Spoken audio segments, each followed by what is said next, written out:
আজ যারা বন্দর বিক্রি বলে কান্নাকাটি করতেছে, তাদের কান্নার উৎস দেশপ্রেম না, চান্দাবাদী লাইন কেটে যাওয়ার ভয়। আপাত মস্তক আওয়ামী ঝান্ডাধারী বন্দর খেকো সাহেব পাওয়ারটেক মালিক তরফদার রুহুল আমিন। তিনি স্বৈরাচার শেখ হাসিনা পুত্র সজীব ওয়াজেদ জয়ের ক্যাশিয়ার হিসেবে নিয়ন্ত্রণ করতেন দেশের সব বন্দরের ঠিকাদারি। শুধু জয় নয়, দেশের সব বন্দর নিয়ন্ত্রণ করতেন শেখ রেহানার ক্যাশিয়ার হিসেবেও। এই লড়াইটা শুধু একটা টার্মিনালের না, এটা হলো মাফিয়া বনাম মানুষ, দুর্নীতি বনাম দক্ষতা এবং সাদাবাজ রাষ্ট্র বনাম জনগণের রাষ্ট্রের লড়াই। চট্টগ্রাম বন্দরের নামে হাহাকার না, দুর্নীতির করিডোরে সাদাবাজদের কফিনে শেষ পেরেক ঠোকার সময় এই সময়টা। চট্টগ্রাম বন্দর করিডোর এবং বঙ্গোপসাগরে কোন আধিপত্যবাদী শক্তি বা সাম্রাজ্যবাদী শক্তিকে ওইখানে আসতে দেব না। একজন হুক্কা হুয়া করছে, চারিদিক থেকে ক্যা হুয়া শুরু করে দিছে। দেরিতে সে আবার শুনায় দেন না শিয়ালের ডাকটা। প্রফেসর ইউনূসের সরকার এই দুর্বৃত্তের শৃঙ্খল ভাঙার সাহস দেখাইছেন এবং সেটাই আজকে দেশের রাজনৈতিক মাফিয়াদের গায়ে আগুন ধরায় দিছে। সমস্ত পলিটিক্যাল পার্টি চান্দা পায়। ডেইলি চান্দা নাকি দেওয়া হয় 200 কোটি টাকা, ডেইলি 200 কোটি টাকা। এই টাকায় বাংলাদেশের প্রচলিত মাফিয়া রাজনীতির ফুয়েল যোগায়। এটা ভাঙ্গা দিলে সব পলিটিক্যাল পার্টির মাফিয়া শক্তি লুলা হয়ে যাবে। এই টার্মিনাল এতদিন ছিল সাইড পাওয়ারটেকের হাতে, একটা দুর্নীতিগ্রস্ত মাফিয়া চালিত কোম্পানির হাতে, আওয়ামী বান্ধব কোম্পানির হাতে, আওয়ামী লীগের লোকের হাতে। অসাধারণ সুন্দর একটি আলোচনা করেছেন দর্শক, থাকুন আমাদের সাথে, ভিডিওটি শেষ পর্যন্ত দেখুন। প্রফেসর ইউনূসের সরকার নাকি দেশ বেচা দিতেছে, আপনারা শুনেছেন না? চট্টগ্রাম বন্দর নাকি বিদেশিদের দিয়াই দিছে, আপনারা তো শুনেছেন। হ্যাঁ, কারা কারা চিল্লাইছে সেটাও শুনেছেন। বিএনপি চিল্লাইতেছে, ওয়াকার সাহেব হাহাকার করেছেন, বামেরা বলতেছে, সবার উপরে আবার আওয়ামী লীগও করছে। তো এরা সবাই বলিছে যে প্রফেসর ইউনূস খুব খারাপ কাজ করছে, তাই না? এই যে দেখেন 12 দল প্রতিবাদ করেছে। কি বলে প্রতিবাদ করেছে? চট্টগ্রাম বন্দর বিদেশিদের হাতে তুলে দেওয়ার ষড়যন্ত্র থেকে সরে আসতে হবে। প্রথম আলোতে কলাম লিখেছে, ঝুটিওয়ালা বাম, বন্দর পরিচালনা বিদেশিদের দেওয়া কতটুকু যৌক্তিক? ঝুটি বেঁধে কিছু, এটা কতটুকু যৌক্তিক? নিজে যে বিদেশি কোম্পানির চাকরি করিস সেটা কতটুকু যৌক্তিক? আবার এই নিয়ে হাইকোর্টে রিটও করেছে। দেখেন, বিএনপি কইছে বন্দর দিয়া দিলে দাঁত ভাঙা জবাব দেওয়া হবে। আসলে দাঁত ভাঙা জবাব দেওয়া হবে। সিবিবি রুইনেশন প্রিন্স বন্দর নিয়ে হুঙ্কার দিতেছে, লিজ দেওয়া বাতিল করলাম, করিডোর আমাদের দায়িত্ব না, এটা নিয়ে কথা বলবো না। বরঞ্চ আমি বলি যে জনগণকে আসেন, ঐক্যবদ্ধ আমরা করি যে আমাদের ভূ রাজনৈতিক কারণে চট্টগ্রাম বন্দর করিডোর এবং বঙ্গোপসাগরে কোন আধিপত্যবাদী শক্তি বা সাম্রাজ্যবাদী শক্তিকে ওইখানে আসতে দেব না। আসলে পুরো বাংলাদেশের মানুষ রুখে দাঁড়াবো। এইটাই বিষয়ে আমাদের ঐক্যবদ্ধতা দরকার, অন্য কোনো কারণে। করিডোর নিয়ে হুঙ্কার দিতেছে, উই বুঝে করিডোর, উই বুঝে বন্দর। আমাদের টাইমে সবচেয়ে মেধাহীন ভালচুন আছিল ওই প্রিন্স, উই হয়েছে একটা দলের নেতা। সরি প্রিন্স ভাই, ভোট তো পাইবেন 2.5 খান সারা দেশে, তাও দাবি করিচ্ছেন সেপ্টেম্বরে নির্বাচন দেওয়া লাগবে। হ্যাঁ, মিজাজটা খারাপ যা হয় না এগুলা দেখলে। যাই হোক, পরে বুঝবেন উই ক্যাঙ্কা ভালচুন। কেমিস্ট্রিতে অ্যাসিড নাকি ক্ষার এটা বুঝার জন্য একটা টেস্ট আছে, লিটমাস টেস্ট কয় ওটাকে। কোন রাজনৈতিক প্রশ্ন বাংলাদেশে একটা লিটমাস টেস্ট আছে, বুঝছা? সিবিবি কোন লাইন না এটা দেখবেন, ওটাই ইন্ডিয়ান লাইন, বুঝেছ? মানে সিবিবি মানে ইন্ডিয়া, ওটাই ইন্ডিয়ান পলিটিক্স। সিবিবি যদি বলে আঙ্গুর ফল মিষ্টি, তাহলে বুঝবেন ইন্ডিয়া চাইতেছে আপনি আঙ্গুর ফল খান। যদি বলে প্রফেসর ইউনূস মেলাদিন থাকুক, আপনি চোখ বন্ধ করে প্রফেসর ইউনূসের উৎখাতের লড়াইয়ে নামবেন, শুরু করবেন। উই যদি বলে বাংলাদেশের পুলিশ খারাপ, আপনি সাথে সাথে পুলিশের পাশে দাঁড়াবেন। উই যদি বলে বাংলাদেশের পুলিশ ভালো, তাহলে সাথে সাথে পুলিশের উল্টার কথা কইবেন। তার মানে উই যা কবে তার উল্টার দিকে দাঁড়াবেন। এমনকি তারেক রহমান কইছেন বন্দর ব্যবস্থাপনা বিদেশিদের হাতে তুলে দেওয়া অন্তর্বর্তীকালীন সরকারের কাজ না। যাই হোক, এত কিছু দেখে তো আমরা বিভ্রান্ত। প্রেসিডেন্সির সরকার কি আসলে বন্দর বিদেশিদের হাতে তুলে দিতেছে? আসেন বুঝেনি। উনারা একটা কন্টেইনার টার্মিনাল দেওয়ার আলাপ করেছেন। বন্দর আর কন্টেইনার টার্মিনাল দুইটা ভিন্ন বিষয়। বন্দর ব্যবস্থাপনার একটা অতি ক্ষুদ্র অংশ কন্টেইনার টার্মিনাল। পায়ের মোজাকে কি শেরওয়ানি বলা যায়? যায় না। কন্টেইনার টার্মিনাল ব্যবস্থাপনা এবং বন্দর ব্যবস্থাপনা এই দুইটা আসলে কি?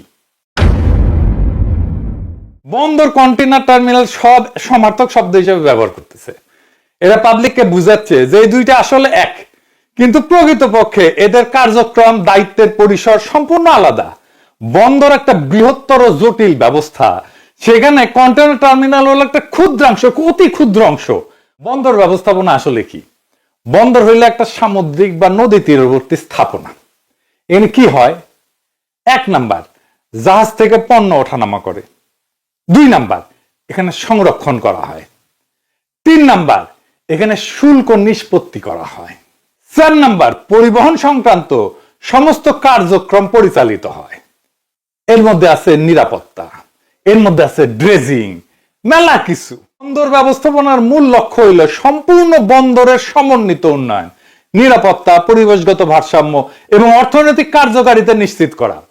তো বন্দরের আওতায় কি কি থাকে? বিভিন্ন ধরনের টার্মিনাল থাকে। যেই টার্মিনাল দেওয়ার কথা হচ্ছে, টার্মিনাল আবার একরকম না, কিন্তু মেলা ধরনের টার্মিনাল আছে। কি কি টার্মিনাল?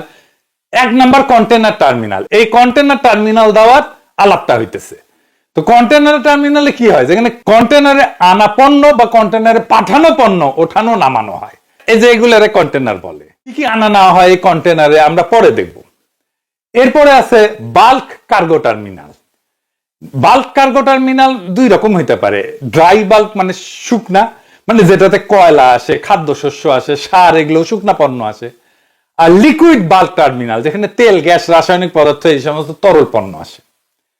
3 নাম্বার হইতেছে ব্রেক বাল্ক টার্মিনাল, মানে যে সমস্ত পণ্য কন্টেনারে যায় না, আলাদা করে প্যাকেট করা থাকে। যেমন ধরেন যন্ত্রাংশ, গাড়ি, ব্যাগে রাখা চাল ডাল, এগুলোর জন্য। 4 নাম্বার কি কি থাকে? Ro-ro terminal. রো এটাকে মানে এটা ছোট করা হয়েছে, রোল অন রোল অফ, মানে চাক্কা দিয়ে উঠে চাক্কা দিয়া নামে, বুঝছা? ট্রাক, বাস, এগুলো রোরো টার্মিনাল দিয়ে ওঠা নামা করে, নিজে থেকেই জাহাজে উঠতে পারে, এটার ক্রেন লাগে না। তো চট্টগ্রাম বন্দরে যে গাড়ি আসে না, আপনার দেখেছেন না, গাড়ি কিনতে যান চট্টগ্রামে, গাড়ি রাখা থাকে সারি সারি, ওইগুলা রোরো টার্মিনালে আসে। আরিসা ফেরি ঘাটে যে ফেরি ছিল, ওইগুলোকে রোরো ফেরি বলা হইতো, মনে আছে না যেই ফেরিগুলা? 5 নাম্বার প্যাসেঞ্জার বা ফেরি টার্মিনাল, যেখান থেকে প্যাসেঞ্জার উঠে, যাত্রী উঠে, যাত্রীবাহী জাহাজ, ফেরি, এগুলো চলাচল। 6 নাম্বার হইতেছে মাল্টিপারপাস টার্মিনাল, মানে যেখানে একাধিক ধরনের কার্গো হ্যান্ডেল করা হয়। যেমন কন্টেনার হ্যান্ডেল করা হয়, ব্রেক বাল্ক হ্যান্ডেল করা হয়, বাল্ক হ্যান্ডেল করা হয়। আচ্ছা, ব্রেক বাল্ক পণ্য কি? এটা তো কইছি, তাই না? আবার একটু শুনি। এটা বলতে এমন ধরনের পণ্য বোঝায় যেগুলো কন্টেনার বা বাল্ক আকারে পরিবহন করা যায় না, মানে বরং আলাদা আলাদা ইউনিটে খোলামেলা অবস্থায় জাহাজে তোলা এবং খালাস করা হয়। যেমন ধরেন বড় যন্ত্রাংশ, আগে কইছি না, জেনারেটর, টারবাইন, নির্মাণ সামগ্রী, যেমন ধরেন স্টিল, বিম, পাইপ, ইগলা।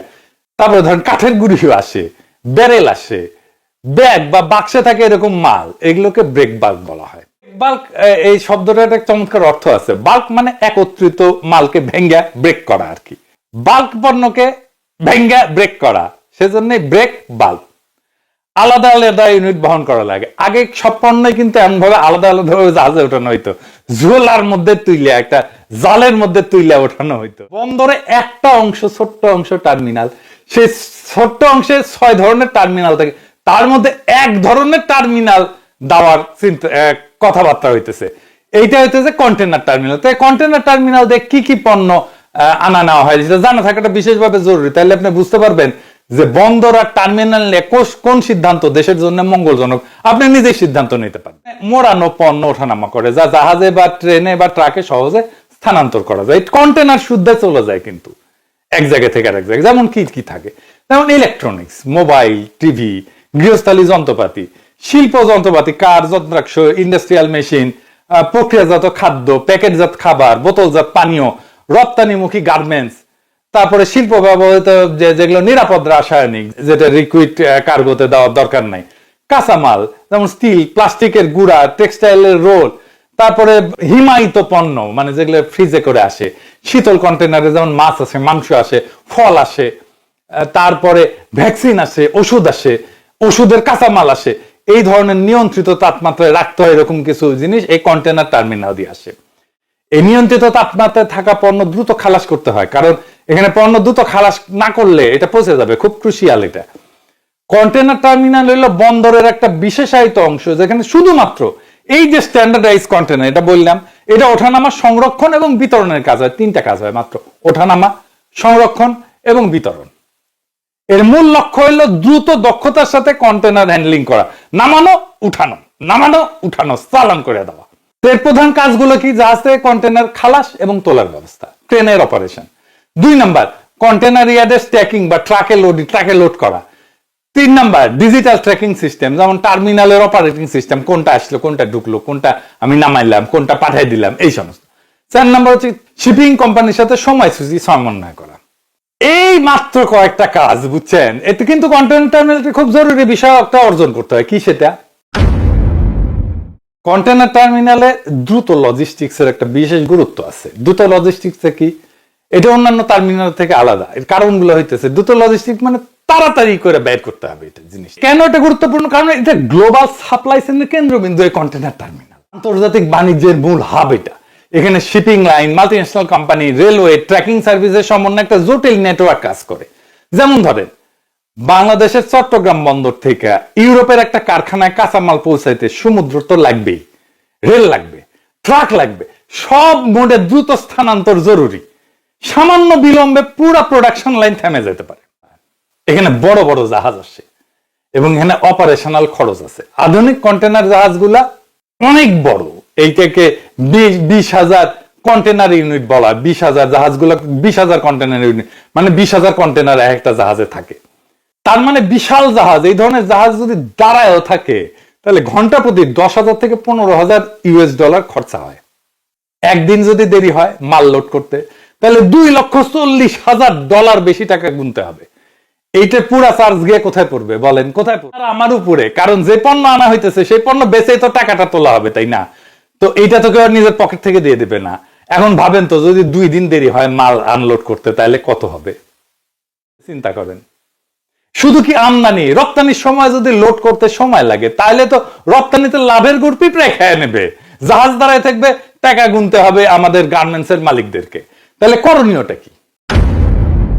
যেহেতু কন্টেনারের আকার একই রকম এবং হ্যান্ডলিং প্রোটোকল এটা স্ট্যান্ডার্ড, সেই জন্য এটা অটোমেশন করা যায়। এখানে যন্ত্রের মাধ্যমে দ্রুত প্রসেসিং সম্ভব। একদম যন্ত্র, একদম এআই দিয়ে দেবেন, যন্ত্র কাট নামায় ফেলবে। প্রত্যেকদিন হাজারো কন্টেনার হ্যান্ডেলিং করতে গেলে স্বয়ংক্রিয় ক্রেন লাগবে এবং আর্টিফিশিয়াল ইন্টেলিজেন্স ভিত্তিক প্ল্যানিং সফটওয়্যার লাগবে এবং রোবোটিক সিস্টেম লাগবে। এটা আমাদের নাই, একেবারেই নাই। এই জন্যই আমাদের মালপত্র নামাইতে এবং উঠাইতে প্রচুর সময় লাগে। টাইম সেন্সিটিভ কার্গো, যেমন ধরে আমি বললাম যে মাছ, মাংস, ফল, ভ্যাকসিন, ওষুধ, এই সমস্ত পণ্য দ্রুত ট্রানজিট চায় না তো পচন শুরু হয়ে যায়। তারপর ধরেন ইভেন ইলেকট্রনিক্স, ফ্যাশন পণ্য, স্মার্টফোন, ফ্যাশন গার্মেন্টস এর মডেল দ্রুত পরিবর্তন হয়ে যায় না। আমার এখানে যদি 1 মাস দাঁড়ায় থাকে, তাহলে 1 মাসে তো মডেলই চেঞ্জ হয়ে যাবে। জাস্ট ইন টাইম যে আইটি বলে, মানে ঠিক যখন দরকার তখনই আপনি জিনিসটা পাইলেন, আপনার কাঁচামাল পাইলেন। ধরেন আপনি বিরিয়ানি খাবেন মাসের 31 তারিখ, তো আপনি কি মাসের 1 তারিখে মাল সামান কিনে রাখবেন? তা তো রাখবেন না। আপনি 31 তারিখ সকালবেলা মাল কিনবেন, অথবা আগের দিন কিনবেন বড়জোর, তাই না? গার্মেন্টসে কাপড় লাগে, বোতাম লাগে, সুতা লাগে, কত কিছু লাগে, আরো নানা জিনিস লাগে। তো এই সমস্ত জিনিস আলাদা আলাদা জায়গা থেকে আসে তো, তাই না? তো যেই দিন আমি প্রোডাকশন করব, ঠিক তার আগের দিন যদি সব আইসা হাজির হয়, তাইলে আমার স্টোরেজে স্পেস কম লাগে। তো কম লাগে কারণ আমি যাই কিনি না কেন সেটা ব্যাংক লোন দিয়ে কিনি। আমার এটা যদি ব্যাংক লোন দিয়ে কিনলাম, আমার এটা প্রোডাকশনে গেল না, স্টোরে পৌঁছতেছে, তাহলে তো আমাকে এই কাঁচামাল থেকে ফিনিশ পণ্য বানাইতে যত বেশি টাইম লাগবে, আমার কাঁচামালের দাম বাড়তে থাকবে। কারণ ব্যাংকের ইন্টারেস্ট তো এটাতে যুক্ত হইতে থাকবে। প্রত্যেক দিন ব্যাংকের ইন্টারেস্ট যুক্ত হবে আমার স্টোরেজে, আমার কাঁচামালের উপরে ব্যাংকের ইন্টারেস্ট যত জমতে আমি যত কম দামে কিনি না কেন দাম বেড়ে যাবে। কন্টেনার টার্মিনালে যদি সামান্য বিলম্ব হয়, তাহলে গোটা পৃথিবীর, বাংলাদেশে না, গোটা পৃথিবীর সাপ্লাই চেইনে ধাক্কা দিয়ে দিবে। এখানে ধরো আমাদের এই যে কন্টেনার টার্মিনাল, এখানে গার্মেন্টস রপ্তানি হয় 90%, বিদেশে বিভিন্ন বিখ্যাত ব্র্যান্ডের। এটা অর্ডার যদি সময় মতো পূরণ করতে 48 থেকে 72 ঘন্টার মধ্যে কন্টেনার শিপমেন্ট করে পাঠিয়ে দিতে হবে। এর সাথে যদি দেরি হয়, তাহলে শেষ, আপনার অর্ডারই ক্যান্সেল করে দিবে। বন্দরে জ্যাম হইলে ইউরোপ, আমেরিকা পণ্য পৌঁছাতে 15 থেকে 20 দিন লাগে। এবং এইটা আমাদের যে সমস্ত প্রতিযোগী দেশ, ভিয়েতনাম, ভারতের অনেক বেশি। দেখেন চট্টগ্রাম বন্দরে 24,000 কন্টেনার নিয়ে জাহাজ ভাসতেছে, 17টা জাহাজ। চিন্তা করছেন, মাল খালাস করতে পারতেছে। ওই জাহাজের প্রত্যেক ঘন্টায় কত টাকা?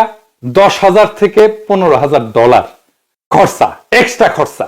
এই টাকাটা কার কাছে যাবে? এটা গার্মেন্টস মালিক বা ওই মাল আনছে তার পকেট থেকে। 1100 কোটি টাকা মারা গেছে, পানিতে পড়ে গেছে। মানে একদিন যদি দেরি হয় পণ্য নামাইতে, তাহলে প্রায় 200 কোটি টাকা পানিতে পড়ে যায়। দেখেছেন? তার মানে যদি একদিন আগে খালাস করতে পারেন পণ্য, তাহলে আপনি 200 কোটি টাকা বেশি আয় করলেন তো উল্টা দিকে। তো আসলে বাংলাদেশের কন্টেনার এই যে টার্মিনাল, এটা আসলে কেমন দক্ষ হচ্ছে যে যা যা ইকুইপমেন্ট আছে না, সব মহাপুরানা। ওইগুলা বেচা কটকটি খাওয়া ছাড়া কোনো উপায় নাই।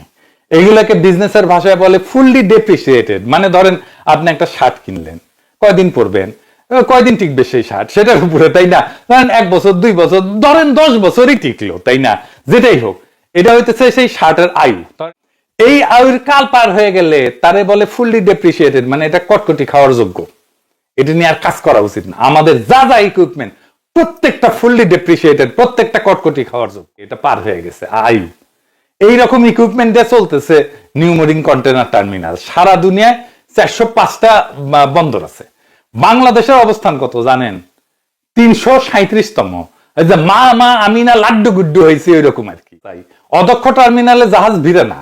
জাহাজ রুট পরিবর্তন করে দীর্ঘতি টার্মিনাল দেখে আন্তর্জাতিক শিপিং লাইন গুলো অন্য বন্দর বেছে নেয়। কলম্বো নিবে, সিঙ্গাপুর নিবে। আমি যদি বন্দর ব্যবস্থাপনা আর কন্টেনার টার্মিনালের ব্যবস্থাপনার পার্থক্যের মূল বিষয়গুলো একটা টেবিল আকারে দেখাই, তাহলে আপনাদের বোঝা সুবিধা হবে, পলিটিক্যাল পার্টিগুলো বোঝা সুবিধা হবে। আসেন এটা একটু দেখি, ওনাদের একাডেমিক একটা এক্সারসাইজ হবে। বন্দরের পরিসর কি? এটা সমগ্র বন্দর এবং এর সকল সমস্ত সুবিধা হচ্ছে বন্দর ব্যবস্থাপনার পরিসর। আর কন্টেনার টার্মিনালের পরিসর হচ্ছে শুধুমাত্র কন্টেনার সম্পর্কিত অপারেশনটাই তার পরিসর। 2 নাম্বার, দায়িত্ব। বন্দর ব্যবস্থাপনার দায়িত্ব বহুমুখী, নিরাপত্তা, পরিবেশ, আইন, এগুলো সবকিছু, ট্যাক্সেশন, সবকিছু। আর কন্টেনার টার্মিনালের পরিসর দায়িত্ব কি? সেটা হচ্ছে বিশেষায়িত কন্টেনার লজিস্টিক্স, শুধুমাত্র কন্টেনার লজিস্টিক্স। 3 নাম্বার, স্টেক হোল্ডারকে, মানে কারা এটার সাথে যুক্ত? বন্দর ব্যবস্থাপনায় যুক্ত সরকার, শিপিং কোম্পানি, আমদানি রপ্তানিকারক। আর কন্টেনার টার্মিনালের স্টেক হোল্ডারকে? কন্টেনার টার্মিনালের স্টেক হোল্ডার হতেছে অপারেটর, শিপিং লাইন এবং ট্র্যাকিং কোম্পানি। এই 3টা। টেকনোলজি কি কি লাগে? বন্দর ব্যবস্থাপনায় সমন্বিত নেভিগেশন সিস্টেম লাগে, গভীর সমুদ্র খনন লাগে। আর কন্টেনার টার্মিনালে কি লাগে? অটোমেটেড গাইডেড ভেহিকেল লাগে, রোবোটিক ক্রেন লাগে, এই লাগে। এই পার্থক্য দেখাটা গুরুত্বপূর্ণ কেন? স্পেশালাইজেশনের প্রয়োজনীয়তা। কন্টেনার টার্মিনালে টেকনোলজি, অপারেশনাল দক্ষতা প্রয়োজন। অন্যদিকে বন্দর ব্যবস্থাপনায় নীতি, কৌশলগত দৃষ্টিভঙ্গি গুরুত্বপূর্ণ। বন্দর ব্যবস্থাপনায় যেটা দরকার সেটা কন্টেনার টার্মিনালের উপরে চাপে দিছে রাজনৈতিক দলগুলো। এতই বালচুন, এতই মূর্খ সদায়। বন্দরের সামগ্রিক অবকাঠামো দুর্বল হইলে পুরা বন্দর ক্ষতিগ্রস্ত হয়, দুটো আলাদা জিনিস। আর বিনিয়োগ, ধরেন কন্টেনার টার্মিনালে বিনিয়োগ কিসে হয়? বিনিয়োগ হয় যন্ত্রপাতি, সফটওয়্যারে। আর বন্দরে বিনিয়োগ হয় গভীর সমুদ্র খননে, রেল সংযোগে, এই ধরনের অবকাঠামোতে। বন্দর আর কন্টেনার টার্মিনাল সম্পর্ক অনেকটা শহর আর তার শিল্পাঞ্চলের মতো।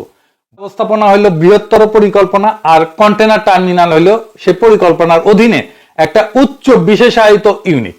উভয় সমন্বয়ে আধুনিক বাণিজ্য এবং লজিস্টিক্স এর চাকা সচল থাকে। আমরা খুব বিস্তারিতভাবে আলাপ করলাম যে আমরা বন্দর ব্যবস্থাপনা কাউকে দিতে চাইতেছি না, দেওয়ার প্রশ্নই ওঠে না। আমরা কন্টেনার টার্মিনাল দেওয়ার কথা বলতেছি। যারা বন্দর আর টার্মিনালের তফাৎ বুঝে না, তাদের কি রাষ্ট্র চালানো উচিত? বা জাইনেও যদি পাবলিককে উল্টা বুঝায়, তাদের কি নৈতিক কোন অবস্থান থাকে? আপনি তো জনগণকে ভুল বুঝাইতে পারেন না। যাই হোক, এখন প্রশ্ন হচ্ছে আমরা কি কন্টেনার টার্মিনাল বিদেশিদের হাতে দিতে পারি? আওয়ামী লীগও বলতেছে কন্টেনার টার্মিনাল দেওয়া যাবে না, ফেয়ার এনাফ।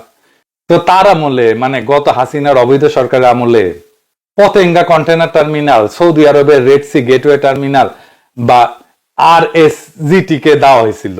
এটা গত বছরের প্রথম ধাপে চালু হয়েছে। তো তখন কোন বিবেচনায় দিছিল এটা? আদৌ তখন বিএনপি বা বামেরা একটা বিবৃতি দিছে, নাকি আর্মি কোনো প্রতিবাদ জানাইছে? ওয়াকার সাহেব প্রতিবাদ জানাই বলছে। আচ্ছা, এখন আসেন দেখি কারা এই টার্মিনাল চালায়, যে টার্মিনাল নিউ মেরিন টার্মিনালটা দেওয়ার কথা হইতেছে। বন্দর ব্যবসা আওয়ামী লীগ নেতা এবং তার ঘনিষ্ঠ ব্যবসায়ীদের হাতের মুঠোয় নিউ মেরিন টার্মিনাল। এটা ব্যবস্থাপনায় আছে সাইফ পাওয়ার টেক লিমিটেড। পত্রিকায় লিখিচ্ছে বন্দর সংশ্লিষ্ট সূত্র জানাইছে প্রতিষ্ঠানটার ব্যবস্থাপনা পরিচালক তরফদার রুহুল আমিন আওয়ামী লীগ সরকারের আমলের নৌ পরিবহন মন্ত্রী শাহজাহান খান, তৎকালীন নৌ পরিবহন মন্ত্রণালয় সংক্রান্ত সংসদীয় স্থায়ী কমিটির সভাপতি নুরি আলম চৌধুরী, লিটন চৌধুরী নামে পরিচিত, এবং স্থানীয় সাবেক সংসদ সদস্য এম এ লতিফের ঘনিষ্ঠ ছিলেন। এই ব্যবসা আওয়ামী লীগ নেতাদের দখলে ছিল। এটা একটা চিহ্নিত দুর্নীতিবাজ কোম্পানি। ফেস দ্য পিপল থেকে একটা প্রতিবেদনও হয়েছিল, আপনারা দেখে নিয়েন। ওই টাইমে 2012 সালে যখন সাইপ পাওয়ার টেককে কাজ দেওয়া হচ্ছিল, তখন চট্টগ্রাম বন্দরে বিক্ষোভ হয়েছিল। আওয়ামী লীগের নেতা মহিউদ্দিন চৌধুরী এর বিপক্ষে ছিল এবং তখন নিয়ম নামে এনে কাজটা দেওয়া হয়েছে। আর এর মালিক জয় রেহানার ক্যাশিয়ার, হাজার হাজার কোটি টাকা পাচার করে দুবাইয়ে কোম্পানি খুলিছে। আপাতমস্তক আওয়ামী ঝান্ডাধারী বন্দর খেকো সাইপ পাওয়ারটেক মালিক তরফদার রুহুল আমিন। তিনি স্বৈরাচার শেখ হাসিনা পুত্র সজীব ওয়াজেদ জয়ের ক্যাশিয়ার হিসেবে নিয়ন্ত্রণ করতেন দেশের সব বন্দরের ঠিকাদারি। শুধু জয় নয়, দেশের সব বন্দর নিয়ন্ত্রণ করতেন শেখ রেহানার ক্যাশিয়ার হিসেবেও। চিটাগাং পোর্টের 25% 26% অপারেশন হচ্ছে আমাদের হাতে, আরো তো অনেকগুলো আছে। টার্মিনাল অপারেশনের মধ্যে আমরাই এখন মেন এটার বিগ জায়ান্ট বলেন যাই বলেন। আজম নাসির সাহেব যে সাব কন্ট্রাক্টর কাজ করতো আমাদের নোয়াখালী এমপি, এই পোর্ট রাখতে গেলে এগুলো করতে হবে আমার। সাইফ পাওয়ারটেকের মালিক তরফদার রুহুল আমিন বাংলাদেশ ছাড়িয়ে ব্যবসা গড়েছেন দুবাইয়ে অর্থ পাচার করে, সেখানেও গড়েছেন বড় কোম্পানি। সিঙ্গাপুরে সেখানেও পাচার করেছেন হাজার কোটি টাকা। স্বজনদের নামে আমেরিকায় গড়েছেন ব্যবসা, বাড়ি, গাড়ি। দুবাইতে সেই সাইপ পাওয়ারটেকের আপনার যে shipping business, freight forwarding business, এবং এটা হচ্ছে সাইপ পাওয়ারটেক 100% ওন কোম্পানি। দুবাইতে হচ্ছে আমাদের মেইন বিজনেস। তো আরেকটা আছে আমাদের সিঙ্গাপুরে আছে ছোট ট্রেডিং কোম্পানি। ইউএসএ আমার ছোট ভাইটা থাকে। টার্মিনাল থেকে চান্দা পায় সবাই, এটাই হইতেছে আসল। সমস্ত পলিটিক্যাল পার্টি চান্দা পায়। ডেইলি চান্দা নাকি দেওয়া হয় 200 কোটি টাকা, ডেইলি 200 কোটি টাকা। এই টাকায় বাংলাদেশের প্রচলিত মাফিয়া রাজনীতির ফুয়েল যোগায়। এটা ভাঙ্গা দিলে সব পলিটিক্যাল পার্টির মাফিয়া শক্তি লুলা হয়ে যাবে। এই জন্য সব পলিটিক্যাল পার্টি সরব। একজন হুক্কা হুয়া করছে চারিদিক থেকে, ক্যা হুয়া সাইপ পাওয়ার থেকে একটা ফুটা পয়সা বিনিয়োগ করে নাই। যারা আসবে তারা বিনিয়োগ করবে, নতুন যন্ত্রপাতি আসবে, আমাদের প্রযুক্তিগত উন্নয়নের জন্য ইনভেস্টমেন্ট এবং আরো এফিসিয়েন্সির জন্য বেটার ম্যানেজমেন্ট লাগবে। দেশি কোম্পানির কাছ থেকে পাবো। আমরা প্রত্যেক দিন এই টার্মিনালের অদক্ষতার জন্য 10 কোটি টাকা লস দিই। 10 কোটি, সারা বছরে 3,500 কোটি টাকা লস দিচ্ছি। আমরা এই লস আবার দিয়ে যাব এক সাইপ পাওয়ার টেককে দেওয়ার জন্য। রাজনীতিবিদদেরকে স্ট্যান্ডার্ড দেবে সেই জন্য। সারা দুনিয়া টার্মিনাল অনেক বিদেশি কোম্পানি থাকে। সিঙ্গাপুরে পিএসএ 70-এর বেশি টার্মিনাল ম্যানেজ করে, আর এপিএম নেদারল্যান্ডস 55টার বেশি টার্মিনাল ম্যানেজ করে, হংকং এর হাসিসন করে 50টার বেশি টার্মিনাল ম্যানেজ করে। কোন দেশি কোম্পানি বিলিয়ন ডলার ইনভেস্ট করবে এখানে? ও তো টাকা পাচার করবে। বলেন শুনি তো, কে করবে? একটা কাম করতে যাবে, সেখানে বাগড়া দেওয়াটা কি রাজনৈতিক দলের কাজ? কই জলে সেটা তো বুঝি। জলে তো টেকা চান্দার সোর্সটা বন্ধ হয়ে যাবে। এইবার শেষ কথা, চট্টগ্রাম বন্দরের নামে হাহাকার না, দুর্নীতির করিডোরে চাঁদাবাজদের কফিনে শেষ পেরেক ঠোকার সময় এই সময়টা। আজ যারা বন্দর বিক্রি বলে কান্নাকাটি করতেছে, তাদের কান্নার উৎস দেশপ্রেম না, চান্দাবাদী লাইন কেটে যাওয়ার ভয়। চট্টগ্রাম কন্টেনার টার্মিনালকে বিদেশি কোম্পানির হাতে দেওয়ার প্রস্তাব আসার পর থেকে যাদের গলা ফাটতেছে, তারা কিন্তু মুখে উচ্চারণ করতেছে না যে এই টার্মিনাল এতদিন ছিল সাইপ পাওয়ারটেকের হাতে, একটা দুর্নীতিগ্রস্ত মাফিয়া চালিত কোম্পানির হাতে, আওয়ামী বান্ধব কোম্পানির হাতে, আওয়ামী লীগের লোকের হাতে। যারা শেখ হাসিনার পরিবারের ক্যাশিয়ার ছিল, আর যাদের মাধ্যমে হাজার হাজার কোটি টাকা পাচার হয়েছে। এই টার্মিনাল প্রত্যেক বছর 3,500 কোটি টাকা লস করতেছে, অথচ 1 টাকাও বিনিয়োগ না করে সাইপ পাওয়ার থেকে অপারেশনের উপর গড়ছে ক্ষমতার চাঁদা বাণিজ্য। একটা কোম্পানির লুট না, এটা পুরা বাংলাদেশের প্রবৃদ্ধির গলায় দড়ি। তাই আজ যারা বিরোধিতা করতেছে, তারা কি এই লুট বন্ধ করতে চান, নাকি সেই লুটের অংশীদার হারায় অস্থির হয়ে গেছেন? প্রফেসর ইউনূসের সরকার এই দুর্বৃত্তের শৃঙ্খল ভাঙার সাহস দেখাইছেন, এবং সেটাই আজকে দেশের রাজনৈতিক মাফিয়াদের গায়ে আগুন। বিশ্বের উন্নত বন্দরগুলা সিঙ্গাপুর, রটারডাম, হংকং, এই দেশের আন্তর্জাতিক অভিজ্ঞ কোম্পানিগুলা কাজ করে, তারা বিনিয়োগ করে, আধুনিক যন্ত্রপাতি আনে, অটোমেশন চালু করে। আমাদের দরকারও সেটা। আর প্রয়োজন দেশের জন্য কাজ করতে ইচ্ছুক সাহসী নেতৃত্ব, যারা শেখ হাসিনার চিহ্নিত লুটেরা কোম্পানির দখলদারিত্ব থেকে এই জাতীয় সম্পদ উদ্ধার করতে পারে। এই লড়াইটা শুধু একটা টার্মিনালের না, এটা হলো মাফিয়া বনাম মানুষ, দুর্নীতি বনাম দক্ষতা এবং চাঁদাবাজ রাষ্ট্র বনাম জনগণের রাষ্ট্রের লড়াই।